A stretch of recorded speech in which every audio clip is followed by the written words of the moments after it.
এই সিজনটাতে প্রচুর টমেটো পাওয়া যায়, আর টমেটোগুলো দেখতে পাকা লাল থাকে। আর ওই টমেটো দিয়ে আপনি নিজের হাতে তৈরি করতে পারবেন টমেটো সস, যেটা কিনা 1 বছরের মতো সংরক্ষণ করতে পারবেন। নামি দামি ব্র্যান্ড থেকে নিজের হাতে বানিয়ে নেওয়া টমেটো সসটা খুব স্বাস্থ্যকর। বাইরের এই অস্বাস্থ্যকর টমেটো সস না খেয়ে চলুন আজকে নিজের বাচ্চাদের জন্য বাসায় এই টমেটো সসটা খুব সহজে তৈরি করি। ঝামেলা ছাড়া এই সসটা তৈরি করে সংরক্ষণ করতে পারবেন 1 বছরের মতো। আজকে টমেটো সস তৈরি করার জন্য আমি এখানে 1.5 কেজি টমেটো নিয়েছি, পাকা লাল টাইপের। তারপর টমেটোগুলো পরিষ্কার করে ধুয়ে 4 ভাগ করে কেটে নিয়েছি। একটা টমেটোকে 4 ভাগ করে নিতে হবে। চুলায় প্যান বসিয়ে এই কেটে নেওয়া টমেটোর টুকরোগুলো দিয়ে দিচ্ছি। আর এখানে দিয়ে দিচ্ছি 2টার মতো রসুনের কোয়া, 2 টুকরো আদা আর 1টার মতো পেঁয়াজ। তারপর এখানে 3টার মতো দিয়ে দিলাম লং আর 2 টুকরো দিয়ে দিলাম দারচিনি। 4টার মতো শুকনো মরিচ দিয়েছি আর 1/4 কাপ দিয়ে দিচ্ছি পানি। তারপর ঢাকনা দিয়ে ঢেকে মাঝারি আছে কিছুক্ষণ প্রথমে সিদ্ধ করে নিতে হবে। আর কিছুক্ষণ পরেই দেখা যাবে যে অনেকটা পানি উঠেছে। আমি এই টমেটোগুলোকে আরও 5 মিনিটের মতো সিদ্ধ করে নিচ্ছি আর আবারও ঢাকনা দিয়ে ঢেকে দিচ্ছি। এখন টমেটোগুলো পুরোপুরি নরম হয়ে গেছে আর কিছুটা গলেও গেছে। এ পর্যায়ে হচ্ছে চুলাটাকে বন্ধ করে দিতে হবে। এখন যদি হাতের কাছে ব্লেন্ডার থাকে পুরোপুরি ঠান্ডা করে নিয়ে ব্লেন্ড করে নেবেন।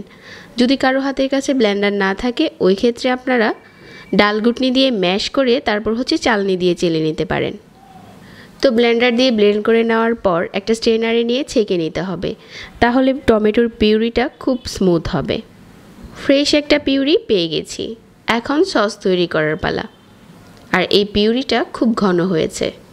একটা বাটিতে নিয়ে নিচ্ছি 2 চা চামচ কর্নফ্লাওয়ার আর 2 টেবিল চামচ ভিনিগার দিয়ে এই কর্নফ্লাওয়ারটা গুলিয়ে নিচ্ছি। এখানে এক্সট্রা কোনো পানি দেওয়ার দরকার নেই, ভিনিগার দিয়েই কর্নফ্লাওয়ারটা গুলিয়ে নিতে পারেন। চুলায় আবারও প্যান বসিয়ে দিয়ে যে টমেটোর পিউরিটা পেয়েছি ওইটা ঢেলে নিচ্ছি।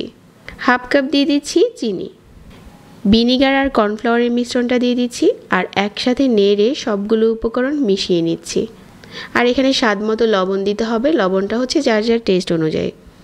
চিনিও চাইলে আর একটু বাড়িয়ে কমিয়ে নিতে পারেন, তবে আমি 1/2 কাপ দিচ্ছি। এখন অল্প আছে নেড়ে চেড়ে যাওয়ার পালা। আর এই মিশ্রণটা খুব তাড়াতাড়িই ঘন হয়ে যাবে, যেহেতু আমরা এটাতে কর্নফ্লাওয়ার ব্যবহার করেছি। অনেকটা সময় ধরে জাল করতে হবে না।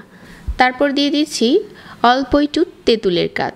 চাইলে এটা স্কিপ করতে পারেন, তবে দিলে টেস্টটা ভালো আসে। আবার চাইলে এই সসে বিট লবণও ব্যবহার করতে পারেন। আমাদের সসটা এখন জাল করা হয়ে গেছে।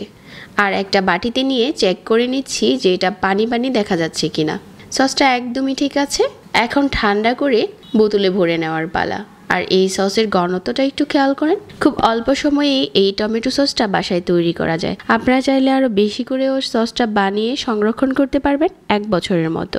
এখন শুধু একটা পরিষ্কার যে কোনো কাচের কৌটোতে ভরে সংরক্ষণ করার পালা। আমার সসটা এখন রেডি। আশা করছি আজকের টমেটো সসের রেসিপিটা ভালো লেগেছে সবার কাছে। নিজের হাতে স্বাস্থ্যকর উপায়ে বানিয়ে সংরক্ষণ করুন 1 বছর। সবাই অনেক ভালো থাকবেন। আজকে এখানেই বিদায় নিচ্ছি। আল্লাহ হাফেজ।